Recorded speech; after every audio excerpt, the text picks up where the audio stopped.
దావీదు పట్టణమందు నేడు రక్షకుడు మీ కొరకు పుట్టి ఉన్నాడు. ఈయనే ప్రభువైన యేసుక్రీస్తు ప్రభు.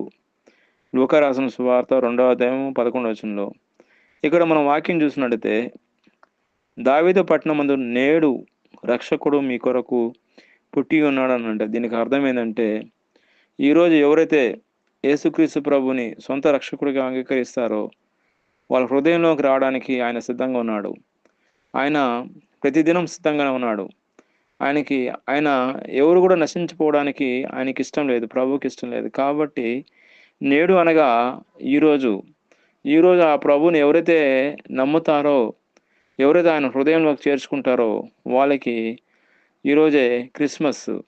కాబట్టి క్రిస్మస్ ఏదో కొత్త బట్టలు వేసుకోవడం కాకుండా, మనం ఎప్పుడైతే హృదయంలోకి యేసుక్రీస్తు ప్రభువుని సొంత రక్షకుని అంగీకరిస్తామో అదే నిజమైన క్రిస్మస్.